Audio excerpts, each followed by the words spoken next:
Praise the Lord. सबको जय मसीह की। खुदावंद के प्यारे लोगों, आज की भोर के आराधना प्रार्थनाओं में आप सब लोगों का स्वागत है। मैं आशा और विश्वास करती हूँ कि आप सब परमेश्वर पिता के सामर्थी हाथों में आनंदित हैं और आशीषित हैं। हालेलुया। खुदावंद के प्यारे लोगों, कई बार एक मनुष्य परमेश्वर के साथ बहुत वफादार, सच्चा और खराई से चल रहा होता है, लेकिन फिर भी परमेश्वर के साथ वफादार और खराई से चलने के बावजूद भी उसके जीवन में कुछ हालात उसके विरोध में हो जाते हैं। कुछ दुख, पीड़ा, स्ताव या परेशानियां उसके जीवन में आती है, तो बहुत से शत्रुओं को उस समय में उस मनुष्य पर उंगली उठाने का अवसर मिलता है और वह उसके साथ बहुत बुरा व्यवहार करते हैं। यहाँ तक कि वह उस मनुष्य को बुरा भला कहते हैं और अपने मन की हर भड़ास को निकालते हैं। ऐसे में जो मनुष्य खुदा के साथ वफादार होता है, लेकिन फिर भी उसके जीवन में दुख, पीड़ा या स्ताव या कुछ हालात उसके अनुकूल हो जाते हैं, और क्या वह अपने शत्रुओं को इस समय में वह मनुष्य अपने शत्रुओं को क्या जवाब देता है? आइए हम वचन से जानते हैं। दूसरा शमूएल उसका 16वां अध्याय जब हम उसकी 5वीं आयत से पढ़ते हैं, तो यहाँ बहुत ही सुंदर तरीके से बताया गया है कि कैसे दाऊद ने अपने शत्रु को उस समय में, जब दाऊद बहुत पीड़ा में चल रहा था और वह अपने बेटे के द्वारा, अबशलोम के द्वारा वह सताया जा रहा था, क्योंकि अबशलोम अपने ही पिता दाऊद को मारने के लिए तैयार था, क्योंकि उसे राजगद्दी चाहिए थी। और दाऊद अपने बेटे से छुपता फिर रहा था, क्योंकि वह नहीं चाहता था कि मुझे अपने बेटे के साथ युद्ध करना पड़े या अपने बेटे के साथ कोई लड़ाई झगड़ा करना पड़े। और इसी के बावजूद भी एक शिमी नाम का शाऊल का कुटुंबी जब दाऊद को देखता है, वह दाऊद को कोसता है और कहता है, दूर हो खूनी, दूर हो, हे ओछे, निकल जा। यहोवा ने तुझसे शाऊल के घराने का खून का पूरा बदला लिया है, जिसके स्थान पर तू राजा बना है। यहोवा ने राज्य को तेरे पुत्र अबशलोम के हाथ कर दिया है, और इसीलिए कि तू खूनी है, तू अपनी ही बुराई में आप फंस गया। इस पर तब सुराय के पुत्र अबीशै ने राजा से कहा, यह मरा हुआ कुत्ता मेरे प्रभु राजा को क्यों श्राप देता है? मुझे उधर जाकर उसका सिर काटने दे। राजा ने कहा, सुराय के बेटो, मुझे तुमसे क्या काम? वह जो कोसता है, और यहोवा ने जो उसे कहा है कि दाऊद को शाप दे, तो उससे कौन पूछ सकता है कि तूने ऐसा क्यों किया? फिर दाऊद ने अबीशै और अपने सब कर्मचारियों से कहा, जब मेरा निज पुत्र भी मेरे प्राण का खोजी है, तो यह बिन्यामीनी अब ऐसा क्यों न करे? उसको रहने दो और शाप देने दो, क्योंकि यहोवा ने उसे कहा है। कदाचित यहोवा इस उपद्रव पर जो मुझ पर हो रहा है दृष्टि करके आज के श्राप के बदले मुझे भला बदला दे। तब दाऊद अपने जनों समेत वहां उस मार्ग से चला गया, और शिमी भी उसके सामने से पहाड़ के किनारे से श्राप देता हुआ और उस पर पत्थर और धूल फेंकता हुआ चला गया। हालेलुया। इस कहानी में देख सकते हैं कि दाऊद जब अपने बेटे के द्वारा सताया जा रहा था, क्योंकि उसी का बेटा अबशलोम अपने ही पिता दाऊद को मारने के लिए तड़प रहा था, क्योंकि वह दाऊद की राजगद्दी को हथिया चुका था।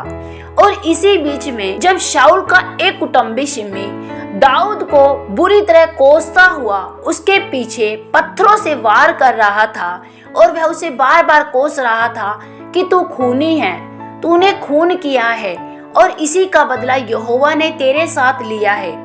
मेरे प्यारे भाई बहनों, हम जानते हैं शाऊल का खून दाऊद ने नहीं किया था।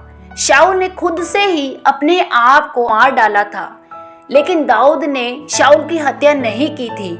लेकिन फिर भी शिमी शाऊल के वध के लिए दाऊद को जिम्मेवार मानता था, और वह दाऊद को शाऊल का खूनी कहकर से कोस रहा था।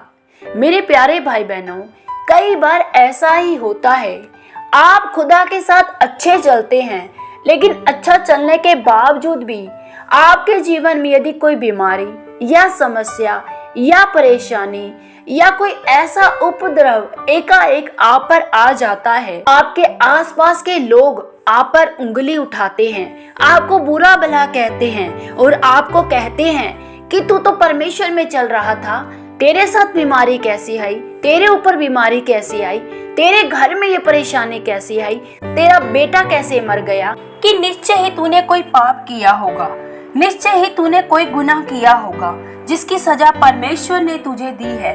तेरा बेटा मर गया, तू बीमारी में पड़ गया। बहुत सी बातें ऐसे लोग करते हैं जब परिस्थितियां आपके अनुकूल होती है। बहुत सी बातों को लेकर आपको उन चीजों को फेस करना पड़ता है।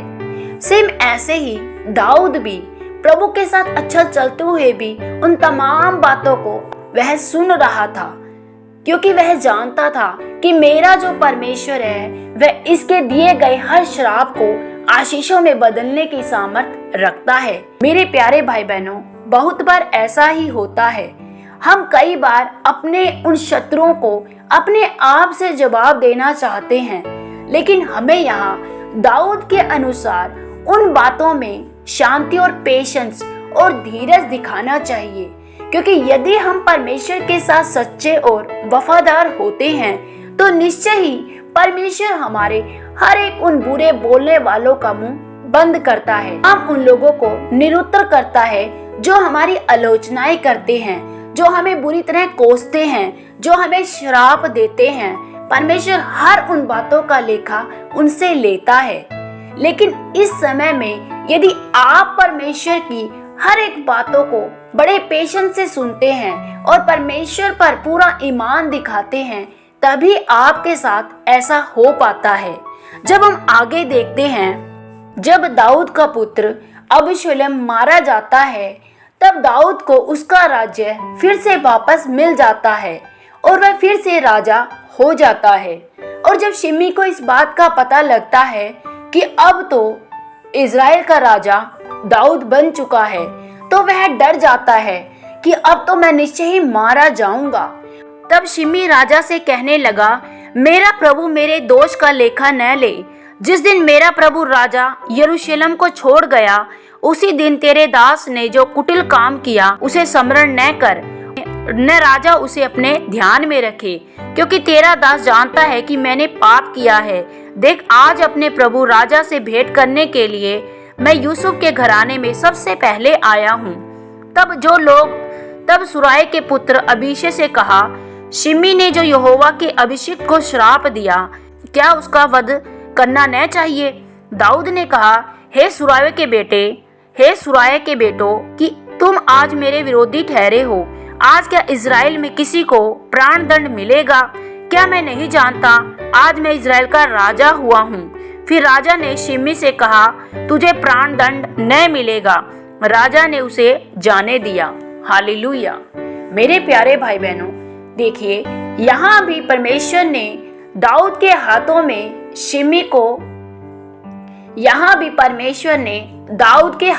शिमी का प्राण दिया, लेकिन फिर भी दाऊद ने शिमी को क्षमा किया।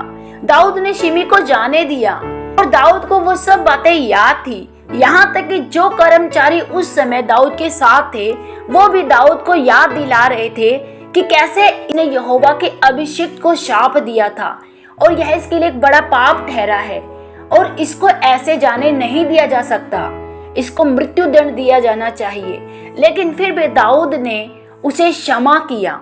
मेरे प्यारे भाई बहनों, शिमी को जैसे ही पता चलता है कि दाऊद राजा बन गया है, वह कैसे अच्छा और भला बनकर राजा के पास आता है। मेरे प्यारे भाई बहनों, क्या ऐसा ही नहीं होता? जब हमारे जीवन में हमें आशीष मिल जाती है, जब हमारे जीवन में हमारे हर रुके काम बन जाते हैं, तो वही लोग जो हमें पहले बुरा भला कह रहे थे, वह सबसे पहले आते हैं और वह कहते हैं कि हाँ, हम ये तो जानते थे कि तेरे जीवन में तेरा खुदा सच्चा है। हाँ, तू प्रार्थनाएं भी करता था, तू परमेश्वर के साथ अच्छा भी चलता था। हाँ हाँ भाई, तू अच्छा है। वही लोग जो आपको बुरा भला कह रहे थे, वही लोग सबसे पहले आते हैं और अपने हर एक बुरे व्यवहार को इग्नोर करते हुए आपसे पहले से भी अच्छा रिश्ता बनाने की कोशिश करते हैं। और इस समय में आपका व्यवहार क्या दाऊद की तरह होता है? क्या आप दाऊद की तरह उनकी हर उन बातों को क्षमा कर देते हैं, उनकी हर बातों को भूल जाते हैं, जैसे यहाँ दाऊद ने शिमी के हर एक बुरी बातों को इग्नोर किया? क्योंकि दाऊद जानता था कि जो मेरा परमेश्वर है वो सब बातों में भला है। लेकिन आज बहुत से लोग अपने हर उन बुरे व्यवहार करने वालों के साथ बुरा व्यवहार ही करते हैं। वह जब उन्हें मौका मिलता है कि परमेश्वर जब उनके शत्रुओं को उनके हाथ में कर देते हैं, तो वह उनसे बदला लेने की भावना रखते हैं। वह ये नहीं देखते कि वह मेरा परमेश्वर ही है जो मेरे शत्रुओं को मेरे पांव के नीचे रखता है, तो मुझे अपने शत्रुओं को उनसे बदला लेने की जरूरत नहीं है। मेरा परमेश्वर ही है जो मेरा पलटा लेने वाला है। मेरे प्यारे भाई बहनों, हम यहाँ दाऊद के उस प्रेम वाले हृदय को देख सकते हैं। दाऊद अपने शत्रुओं से भी प्रेम करता था क्योंकि उसके अंदर परमेश्वर का भय था। वो परमेश्वर के साथ वफादार था और उसी वफादारी का इनाम परमेश्वर ने उसे फिर से राजा बना कर दिया। आज बहुत बार हम ऐसे लोगों से मिलते हैं जो हमें हमारे बुरे हालातों में बहुत कुछ बुरा बोलते हैं और हम उनके बातों को सुनकर अंदर ही अंदर कई बार मनन करते हैं कि कोई बात नहीं, जब मेरा परमेश्वर भला करेगा तब तू देखना। चाहे हमारा परमेश्वर हमें ऊंचा उठाने वाला है, लेकिन हमें उन लोगों को भी मन फिराव करने का अवसर देना चाहिए। लेकिन कई बार लोग मन फिराने का अवसर नहीं देते हैं, बल्कि खुद से ही उनसे निपटने की कोशिश करते हैं, जिससे कि वो परमेश्वर के उस अनुग्रह को खो देते हैं। मेरे प्यारे भाई बहनों, प्रभु हर एक पर दया करता है और हर एक पर अनुग्रह करता है। परमेश्वर हमें हर समय संभालता है क्योंकि वह हर बातों में भला है। हालेलुया। आइए हम छोटी सी आराधना करते हैं और उसके बाद हम प्रार्थना करेंगे। यीशु नाम मिला, यीशु नाम मिला, मेरा जीवन संवर गया, मेरा जीवन संवर गया। हो यीशु नाम मिला, यीशु नाम मिला, मेरा जीवन संवर गया, ओ मेरा जीवन संवर गया। हालेलुया, थैंक यू जी। सच में प्यारे प्रभु, मुझे आपका नाम मिला, मेरा जीवन संवर गया। प्यारे पिता, मैं आपका धन्यवाद करती हूँ आज के खूबसूरत दिन के लिए। प्यारे प्रभु जी, अपने इन तमाम प्यारे भाई बहनों के लिए पिता, ओ खुदावंद, मैं आपने प्यारे भाई बहनों को तेरे हाथों में सौंपती, तेरे लहू में छुपाती हूँ। खंदरा बो शेख खेले रे बे लखुंदूरी अंदरा बरा बरा बा। ओ धन्यवाद महान जीवते प्यारे प्रभु जी, आज के खूबसूरत दिन के लिए प्रभु जी। खुदावंद, मैं अपने सारे भाई बहनों को तेरे हाथों में सौंपते, तेरे लहू में छुपाती हूँ प्यारे प्रभु। इनके जीवन पर बड़ी आशीष और बड़ी बरकत को मांगती हूँ प्यारे प्रभु जी। पिता, आज जो हमने वचन में सीखा है पिता परमेश्वर, बहुत सी बातें हमारे खिलाफ में आ जाती हैं प्यारे प्रभु, या कुछ ऐसे हालात या रोग बीमारी या समस्याएं जब हमारे विरुद्ध में शत्रु के द्वारा आती है प्यारे प्रभु, तब उस समय में पिता हम उन लोगों को प्रभु जो हमें कटु वचन बोलते हैं या प्रभु हमारे साथ बुरा व्यवहार करते हैं प्रभु, तो हमें प्रभु उनके साथ कैसा व्यवहार करना चाहिए प्यारे प्रभु, ये आप हमें सिखाते हैं प्रभु। क्योंकि आप प्रेमी पिता है प्रभु, तो आप हमसे प्रेम का व्यवहार चाहते हैं खुदा। होने दे प्यारे प्रभु, हम अपने जीवन में पिता आपके वचनों की आज्ञाकारिता में चलने पाए प्यारे प्रभु जी। खुदावन, मैं अपने सारे भाई बहनों के जीवन में पिता परमेश्वर तेरा सामर्थ्य हाथ मांगती हूँ प्रभु, कि पिता ये तेरी आज्ञाकारिता में चले प्रभु जी। पिता, ये अपने हर एक उन विरोधियों को भी प्रभु मन फिराव करने का अवसर दे पाए प्रभु, उनके साथ ये खुद सा व्यवहार ना करें प्रभु, ये आपके छांव में उनके साथ व्यवहार करने पाए प्रभु। मैं इन्हें ब्लेस करती हूँ प्रभु, प्रभु आप इन्हें समझ दीजिए, बुद्धि दीजिए प्रभु जी। यदि इनमें से कोई भी बीमार है, परेशान है, हताश है, निराश है प्रभु, सारी हताशा निराशा इनकी चली जाए यीशु के नाम से। सारी गंदी बदबू दुष्ट आत्माएं प्रभु जो इनके जीवन में समस्या लेकर आती, बीमारियां लेकर आती है, रोग परेशानियां लेकर आती है, वो बाय फायर चली यीशु के नाम से। मैं सारी गंदी बदबू दुष्ट आत्माओं पर अधिकार लेती हूँ और यीशु के नाम से कमांड करती हूँ, इनके घरों से, इनके परिवारों से, इनके जीवनों से, इनकी बॉडी ब्लड सिस्टम से उखड़ जाए यीशु के नाम से। प्रभु मैं इन्हें ब्लेस घोषित करती हूँ in the mighty name of Jesus. Be bless them in the name of Jesus. Thank you my lord. धन्यवाद प्यारे प्रभु जी, आपके नाम को महिमा देते हैं। प्रार्थना पिता यीशु के नाम से मांगते हैं, आमेन।